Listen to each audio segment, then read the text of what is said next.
বন্ধুরা, ভাই বোনেরা, শুভ সকাল। আজকে আমি কি বানাবো, এই যে বড় বোয়াল মাছ কাটছিল, লেজের থেকে আনছি আমি 250। এটা যে কাতলা মাছ আমার ছেলের জন্য দিবি, সব বোয়াল খায় না। এটা দিয়ে আমি আজকে অন্যরকম রান্না করব, যেমনি মাছের মাথার মুড়ি ঘন্ট করে ভোগ চাল দিয়া ঘি গরম মশলা দিয়া আমি অমনি বানাবো। এই যে বড় বড় করে আলু কেটে নিয়েছি, লাল করে ভেজে নিব। ফোড়নে দিব তেজপাতা, জিরা আর শুকনো লঙ্কা, আর মশলা বেটে নিব। পাকা পাকা কাঁচা লঙ্কা, শুকনো লঙ্কা দিলে স্বাদ হয়, তবে দিব না, অনেক গরম আছে। আর আদা দিব, এই যে জিরা বাটা দিব। আর বন্ধুরা, এই যে আমি ভোগ চাল ভিজায় রাখছি, এই যে ভোগ চাল দিয়ে বানাবো মাছের মাথার, যেরকম কাতলা মাছের মাথার মুড়ি ঘন্ট বানায় অমনে। আপনারা কি কি মশলা খান মুড়ি ঘন্টতে বন্ধুরা আমারে কমেন্টে জানাবেন। তবে অনেককে আমি ভিডিওতে দেখি পেঁয়াজ দেয়, টমেটো দেয়, তবে আমরা পেঁয়াজ টমেটো খাই না। যেরকম বানায় ওরকম, মানে মাছের মাথার মুড়ি ঘন্ট যেমনি বানায় আমি ভোগ চাল দিয়ে তেমনি কাতলা মাছটা বানাবো। তেল গরম বসায় দিছি, এই যে আদা বাটা, জিরা বাটা, লঙ্কা বাটা হয়ে গেছে। এই যে বন্ধুরা, গরম মশলা বেটে রাখছি, নামানোর সময় দিব। আর এই যে ঘি, গরম মশলা নামানোর সময় দিব। এখন আমি মাছটা ভাজবো, তো একটু ভয়ও লাগে বন্ধুরা, তো মাছের মধ্যে আমি একটু সরষের তেল দিয়ে নিব যাতে না ফুটে।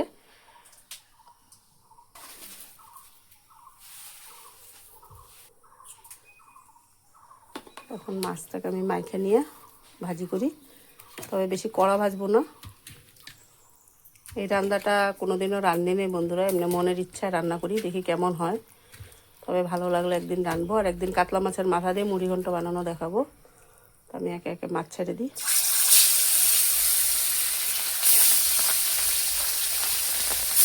শুরু হয়ে গেছে ফুটা, ভয় লাগে না বন্ধুরা। আলু এই যে লাল লাল করে ভাজা হয়ে গেছে, নামাই দিব। আর এই যে মাছ ভাজা হয়ে গেছে, তেজপাতা, শুকনো লঙ্কা, এই যে গোটা জিরা। বন্ধুরা, এখন আমি আলু দিয়ে দিব। আলুটা লাল করে ভেজে নিচ্ছি, আলু দিয়ে মশলা দিয়ে কষাবো, পরে আমি ভোগ চালটা দিব। এই যে জিরা পুড়ে গেছে, এখন আলুটা দিয়ে দিই।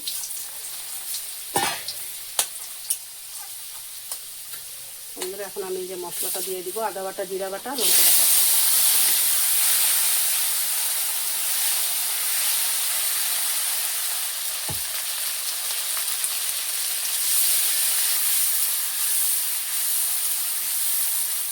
হলুদ, স্বাদ মতো লবণ,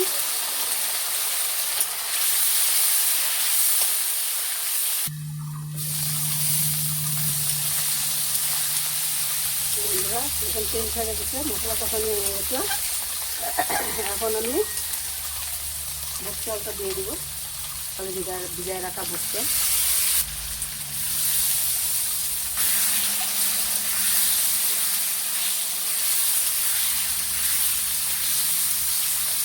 বন্ধুরা, আপনারা নামানোর সময় মিষ্টি দিবেন, তবে আমি এখন একটু চিনি দিয়ে দিই। দিয়ে দিলাম কেন, চালটা তাড়াতাড়ি ফুটবে। বন্ধুরা, একটু আমি জল দিয়ে কষাবো, আমি ভোগ চালটা সিদ্ধ হতে লাগবে।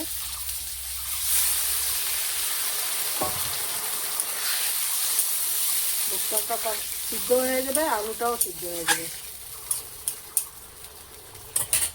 আর একটু জল দিব বন্ধুরা, কেন কি মাছ দেওয়ার পরে বেশি জল দিতে পারবো না, তাহলে মাছ গলে যাবে, কিন্তু মাছ সাতলায় নিছি। বন্ধুরা, দেখি কষানি হয়ে গেছে মনে হয়। এখন বন্ধুরা, চালটা সিদ্ধ হয়ে গেছে, এই যে তেল ছেড়ে দিচ্ছে, কষানি হয়ে গেছে। আলুটা দেখি, এই দেখেন আলু সিদ্ধ হয়ে গেছে। এখন আমি জল দিয়ে দিব, জল।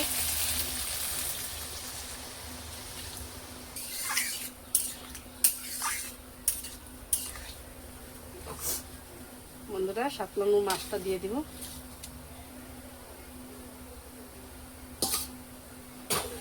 দেখেন, আর জল দিব না, এই জলে শুকায় গেলে হয়ে যাবে। ঘি গরম মশলা দিয়ে নামায় দিব। ভোগ চাল দিয়ে বোয়াল মাছের তরকারিটা যে করতেছি, তবে এটা ধরতে গেলে এখানে মাছের মাথা দিলেই মুড়ি ঘন্টটা হয়ে যেত, তবে এটা মুড়ি ঘন্টও না, এটা এক রকমের তরকারি। এই যে তরকারি হয়ে গেছে, এখন আমি গরম মশলা ঘি দিয়ে নামায় দিব। ঘি দিয়ে, তেল অনেক দেওয়া আছে, ঘিটা দিব একটু সেন্টের জন্য, বেশি দিব না। গরম মশলা, এই যে গরম মশলা, বন্ধুরা তরকারিটা কিন্তু লোভনীয় হয়ে গেছে। আমি তো বলি না না খায় যে স্বাদ হবে, কিন্তু আজকেরটা আমি বলবো যে স্বাদ হবে। তো বন্ধুরা আমার তরকারি হয়ে গেছে, আমি কড়াইতেই দেখাইলাম, নামায়া দেখাইলাম না। তো বন্ধুরা আমি সামনে নিয়ে দেখাই। এই যে দেখেন ঘি গরম মশলা দিয়ে ভোগ চাল দিয়ে এই যে মাছের তরকারি হয়ে গেল। দেখেন এই যে মাছ কিন্তু ভাঙে নেই। এই দেখেন বন্ধুরা বড় বড় পিচ করা, তবে হয়ে গেছে। এই যে এতটুকু রস মতন আছে, এটা টাইনে নিবে। তো বন্ধুরা ভোগ চাল দিয়ে বোয়াল মাছের তরকারিটা কেমন হলো মুড়িঘণ্ট আমাকে কমেন্টে জানাবেন। বলবেন না যে কোনোদিন এগুলো আমি দেখি নাই রান্না, তবে আমার মন থেকে রান্নালাম, খাইতে ইচ্ছা করছে। তো যদি ভালো লাগে বন্ধুরা লাইক শেয়ার সাবস্ক্রাইব করবেন।